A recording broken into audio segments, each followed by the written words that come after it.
ఆ ఛానల్కి స్వాగతం.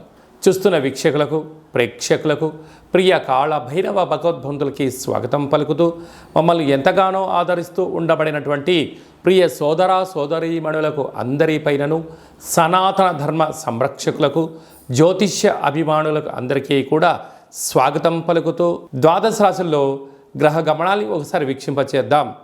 వృషభ రాశిలో కుజుడు మరియు దేవగురు బృహస్పతి సంచార స్థితి, కర్కాటక రాశిలో రవి సంచార స్థితి, సింహరాశిలో బుధ శుక్ర సంచార స్థితి, కన్యరాశిలో కేతు భగవానుడు సంచార స్థితి, కుంభరాశిలో శని భగవానుడు వక్రగమన సంచార స్థితి, మీనరాశిలో రాహు సంచార స్థితితో ద్వాదశ రాశుల్లో గ్రహ గమనాలు ఈ విధంగా ఉన్నాయి.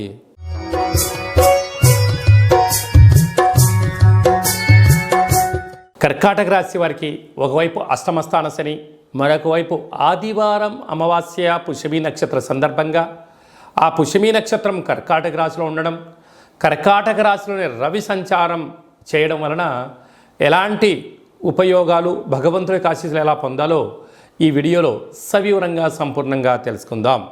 కర్కాటక రాశిలో ఏ నక్షత్రాలు వస్తాయనగా పునర్వసు నక్షత్రంలో చివరి పాదం 4వ పాదము, పుష్యమి నక్షత్రంలోని 4 పాదాలు, ఆశ్లేష నక్షత్రంలో 4 పాదాలు కలిపితే కర్కాటక రాశి. చాలామందికి పుట్టినటువంటి కాల సమయంలో డేటా ఆఫ్ బర్త్లో లేనటువంటి కారణం వలన పేరు యొక్క మొదటి అక్షరాన్ని అనుసరిస్తూ రాశిని తెలుసుకునే ప్రయత్నం చేద్దాం.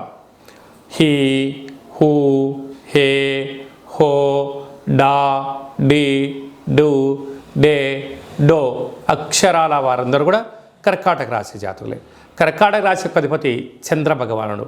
రాశిలోనే రవి సంచారం, రాశిలోనే పుష్యమి నక్షత్రం సంచారం చేయడం, ఒకవైపు అష్టమస్థాన శని భగవానుడు కుంభరాశిలో జలరాశిలో వక్రగమనంలో ఉండడం, ఈ ఆదివారం అమావాస్య పుష్యమి నక్షత్ర సందర్భంగా ఉండబడే వారందరూ కూడా మీరు వ్యవసాయ క్షేత్రాల్లో కానీ పొలాల్లో కానీ తెల్ల జిల్లెడి యొక్క వృక్షాలు చాలా కనపడుతూ ఉంటాయి. ముందుగానే చూసుకొని ఒక 6 రోజులు ముందుగా ప్రతిరోజు వెళ్ళి ఒక చెంబు నీళ్ళు పోసి దీపాన్ని పెట్టి రోజు దండం పెట్టుకొని రండి. ఆ ఆదివారం అమావాస్య రోజున పై కొమ్మలను తీసేసి భూమిలోంచి పెకలిస్తే వచ్చే స్వామివారే శ్వేతార్కవర సిద్ధి మహాగణపతి స్వామివారు. ఆయనను తీసుకొని వచ్చి బాగా మట్టిని కడిగి సింధూరాన్ని పూసి పూజా మందిరంలో ఉంచండి.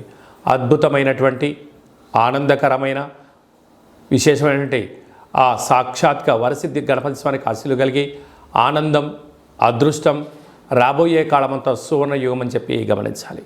అలాగనే ఈ కాళ అమావాస్య, ఈ కాళాష్టమి సందర్భంగా ఇంట్లో ఒక కాళభైరవ స్వామి యొక్క దీపము, కాళభైరవ స్వామికి సౌభాగ్య మడుపు, కాళభైరవ హోమం చేసుకోగలిగితే అదృష్టం మీ సొంతమవుతుంది. అలా కుదరలేనటువంటి వాళ్ళు ఈ కింద మనం సంప్రదించినట్లయితే మీ పేరు పైన ప్రత్యేకంగా కూష్మాండ దీపాన్ని, కాళభైరవ హోమాన్ని చేయించి వీడియో కాల్ ద్వారా ప్రత్యక్షంగా చూపించి మీకు ప్రసాదాన్ని కూడా అందజేయడం జరుగుతుంటుంది. అలాగనే 2వ స్థానంలో బుధ శుక్ర సంచార స్థితి, తృతీయంలో కేతు సంచార స్థితి, అష్టమంలో శని సంచార స్థితి, భాగ్యంలో రాహు సంచార స్థితి, లాభంలో కుజగురు సంచార స్థితి కారణం వలన స్థిరాస్తులు, చరాస్తులు మీ సొంతం కాబోతున్నాయి. కనుక ఈ అష్టమి రోజున, ఈ అమావాస్య రోజున దూర వాయు జల ప్రయాణాలు పెట్టుకోవద్దు. ప్రమాదాలు పొంచి ఉన్నాయి, జలగండాలు ఉన్నాయి.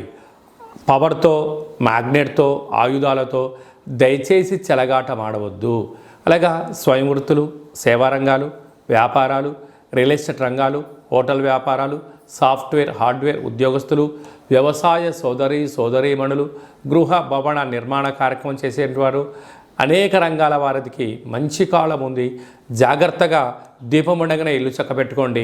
రాబోయే భవిష్యత్ అంతా కర్కాటక రాశి వారిదే అని చెప్పి గమనించాలి. ఈ వీడియో మీకు నచ్చినట్టయితే లైక్ చేయండి, షేర్ చేయండి, మా ఛానల్ని సబ్స్క్రైబ్ చేసుకోండి.